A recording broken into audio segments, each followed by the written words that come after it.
A'udzu billahi minasy syaithanir rajim. Bismillahirrahmanirrahim.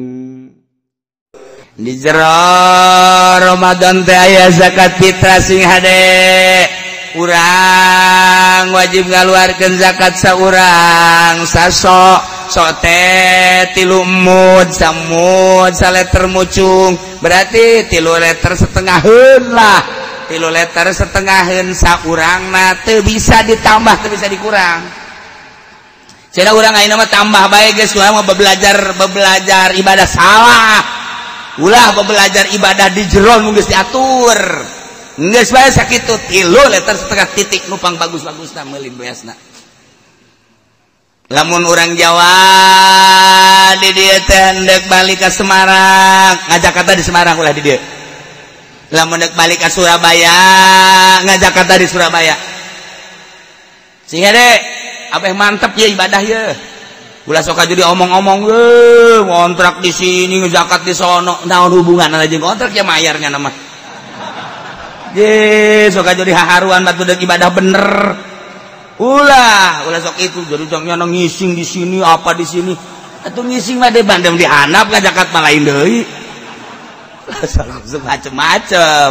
Ibadah da kos kitu tadi mantap kurang mah ieu. Kula mah nyaritakeun nu mantep dek balik ka Jogja di bulan Ramadan di ditu di Jogja. Engke ngazakatna. Di dieu ge santri di dieu tilok ditarima ku kala nu endek balik di imah ngazakatna. Ulah ka dieu ulah engke di imah ngazakatna. Kecuali nu endek lebaran di dieu mas-mas, mbak-mbak baru ngazakatnya di sini. Nya, jeung mun dicaritakeun masraf zakat da sing bener lantaran aya hak-hakna ulah sambarangan supaya mantep di ibadah teh ulah sok aju dihulah dihelah. Segala kamu sholat, segala kamu masjid, zakat ulah fakir miskin. Ya, jadi jangan supaya orang ibadah mantap. Iya, salah penggunaan. Orang zakat ke pemerintah, tampung ke pemerintah, aja ke pemerintah. Di kamu sholatkan di kamu masjid salah. Fakir miskin. Mustahik zakat masjid. Mustahik zakat itu musola. Mustahik zakat majlis taklim. Adapun nyana neuk ngalaksanakeun seperti eta sabodo kula mah ngabejakeun doang. Kula mah hayang henteu dibere tilok. Henteu kula mah hayang ngan ngabejakeun salah tapi kos kitu teh nu bener nalah. Isaralah bae ieu keur carita ngaji bani mah. Mustahik zakat masjid. Mustahik zakat majlis. Mustahik zakat kiai di Persa Marenda menang di zakat. Kadang dia.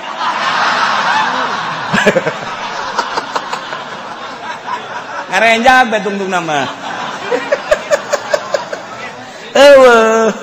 Itu kudu jelas. Mustahik zakat asam ada 8. Nah, fuqara, masakin, kemudian mu'allafah qulubuhum, kemudian atuh dan lain-lain sebagian anu geus urang nyaho. Lah geus fakir miskin bae nu hese-hese lah. Fakir miskin bae ulah nu hese-hese. Ieu mah keur carita, adapun ditampung ku pemerintah, kemudian pemerintah nyalahgunakeun, tinggal tanggung jawab di akhirat rasakeun. Henteu kula mah teh ayeuna ngan nyaritakeun ngaji teh kos kitu. Salah teh kos kitu tah. Salah bae, bener bae. Adapun jana nampung sangat bagus sebenarnya mah. Aya badan amil zakat ditampung, mantep. Gua ge setuju jasa. Setuju kuda ge lain lalagaan. Nah, tinggal bagi sabaraha kecamatan sabaraha desa, berapa fakir miskin, mantep jasa. Udah sok aju salah guna. Ndek dibikeun BHS mah ka kiai segala atlas, di Pudoli mah embungeun atlas yang BHS bae. Malah mah yang tamer dua deui nya nama hayangna. Ulah ti zakat. Ulah ti zakat ulah. Ya kan teh beda ada sosial seje. Ulah nu kos kitu haji disalahgunakeun. Kan jadi berat. Urang kan hayang mantep urang ibadah teh ya. Nah ieu sakali deui emas, mbak, endek zakat, nu endek balik mending di imah. Ulah sieun dihaharuan supaya mantep. ulah sieun dihaharuan supaya mantap ibadahna. Aduh, cenah ieu di dieu ge dipaksa, bere di dieu mah ala kadar bae. Saya RT na, teh nih uang rokok aja ya tuh. Ini mah buat RT aja. Saya ngezakatnya nanti di Jogja. Udah itu tanggung jawab saya, urusan saya. Cek RT teh entar di sono enggak ngezakat, di sini enggak ngezakat, urusan gua itu mah. Mau ngezakat mau enggak itu urusan gua, ke neraka gula. Gula gua. Ieu keur carita ibadah supaya rapi. Supaya orang mantap. Orang kan kieu aing ieu dicokotan bae ku pemerintah sih ditasarufkeunna bener henteu daripada kos kitu. Mikeunana bener henteu sih pemerintah janu geus-geus mah pemerintah teh teu adil ieu. Boro-boro eta atuh duit nu jelas-jelas ge kudu ka dieu kudu ka ditu jah henteu. Ieu bae haju kos kitu ieu nanaonan ieu pemerintah daripada orang ngeraung kos kitu kudu dibejakeun. Geus balik. Lamun orang boga duit tah tama tolak bala aing mah jeung sia. Oke aing mah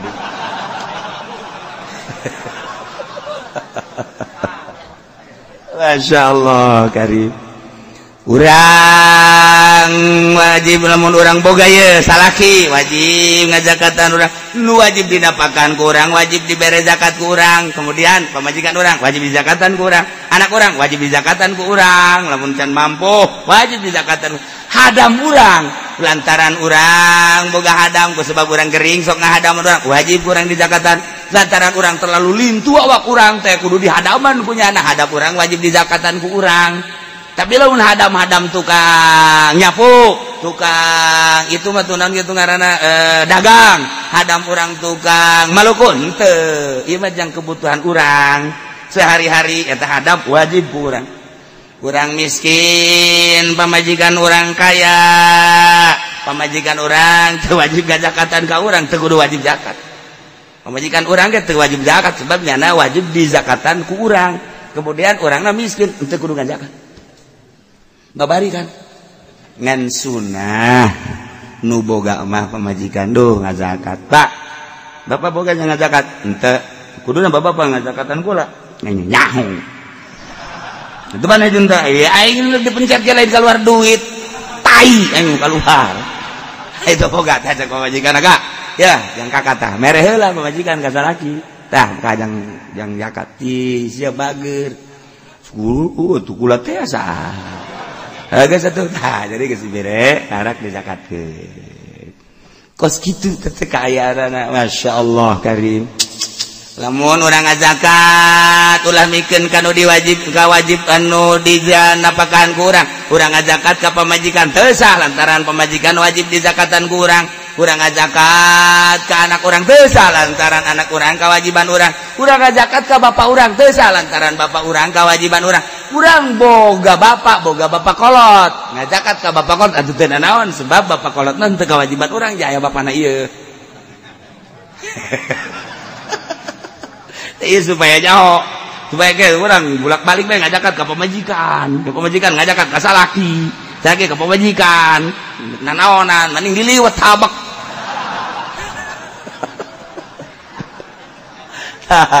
Ulah salah aya paranti sanajan geus nyaho imang ngelingan hungkul nya sanajan geus ngelingan hungkul supaya wallahu a'lam bissawab.